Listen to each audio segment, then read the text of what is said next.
ከሰውነታችን ላይ ስብን ማቃጠልና ስብን መቀነስ የተለያዩ ነገሮች ናቸው። ስብን ማቃጠል ማለት ያጠራቀመውን ስብ ወይም ፋት ሰውነታችን ለኃይልነትና ለነዳጅነት እንዲጠቀም ማድረግ ነው። ይህንን ለማድረግ ሁለት ነገሮች ያስፈልጋሉ። የመጀመሪያው ስብ ከተጠራቀመበት የሰውነት ክፍላችን ውስጥ ካሉ የስብ ህዋሳት ውስጥ ተሰባብሮ ወጥቶ ደማችንን መቀላቀል አለበት። ምክንያቱም ከተጠራቀመበት የሰውነት ክፍላችን ከሆዳችን ወይም ከቦርጫችን ሊሆን ይችላል፣ ከመቀመጫችን ሊሆን ይችላል፣ ከታፋችን፣ ከእጃችን ሊሆን ይችላል። ከነዚህ ቦታዎች ወጥቶ ደማችንን እስካልተቀላቀለ ድረስ ሊቃጠል አይችልም። ይህንን የስብ ወይም የፋት እንቅስቃሴ እንለዋለን። ከተጠራቀመበት ቦታ ወጥቶ በደማችን ውስጥ መዘዋወር ይጀምራል። ስብ ከተጠራቀመበት ቦታ እንዲወጣና ደማችንን እንዲቀላቀል የሚያደርጉ ነገሮች የሚከተሉት ናቸው። አንደኛ፣ መጾም። በምንጾምበት ጊዜ የደም ስኳር መጠናችን ስለሚቀንስ። ሁለተኛ፣ ስኳራማና ኃይልና ጉልበት ሰጪ ምግቦችን መቀነስ። ይህንን ማድረግ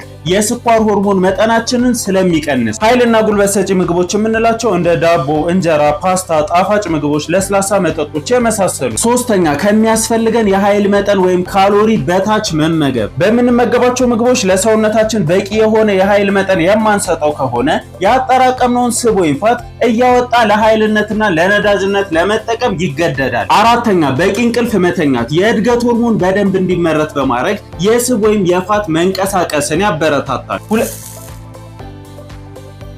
ምን ሆነ ነው?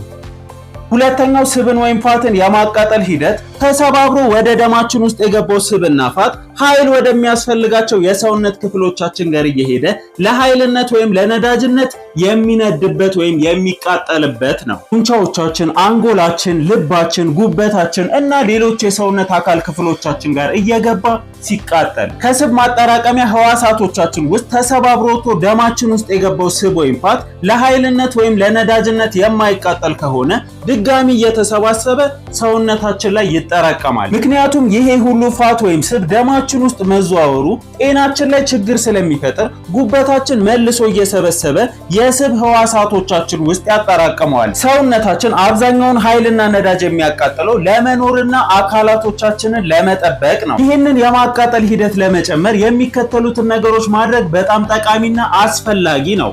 አንደኛ፣ በቀን ተቀን ህይወታችን ውስጥ የምናደርጋቸውን እንቅስቃሴዎች መጨመር፣ መቆም፣ መቀመጥ፣ መነሳት፣ ወዲህ ወዲያ ማለት። ሁለተኛ፣ ዝግ ያሉና ለረጅም ሰዓታት የሚሰሩ እንቅስቃሴዎችን ማዘውተር፣ ረጅም የእግር ጉዞ ማድረግ፣ ደረጃ መውጣት፣ ዳገት መውጣት። ሶስተኛውና ዋነኛው የሰውነት የጡንቻ መጠንን መጨመር፣ በክብደት የሚሰሩ እንቅስቃሴዎችን በመስራትና የጥንካሬ እንቅስቃሴዎችን በመስራት። አራተኛ፣ ሰውነት ገንቢና ጠጋኝ ወይም ፕሮቲን ምግቦችን በበቂ ሁኔታ መመገብ። አምስተኛ፣ ቀዝቃዛ ውሃ ውስጥ አዘውትሮ መነከር። ስብን ወይም ፋትን ማቃጠል ማለት ይሄ ከሆነ ስብን ወይም ፋትን መቀነስ ማለት ምን ማለት ነው? ስብን መቀነስ ማለት ሰውነታችን ስብን ወይም ፋትን ለኃይልነትና ለነዳጅነት እያቃጠለ በቀጣይነት ለረጅም ጊዜ እንዲቆይ ማድረግ ነው። ያቃጠልነውን ስብ ወይም ፋትንም መልሰን በምግብ አለመተካት። ስለዚህ ቀጣይነት ባለው መልኩ ረዘም ላለ ጊዜ ስብን ስናቃጥል ስብን ቀነስን እንላለን ማለት ነው። ከወደዳችሁትና ከጠቀማችሁ ሴቭ፣ ሼር እና ፎሎ እያደረጋችሁ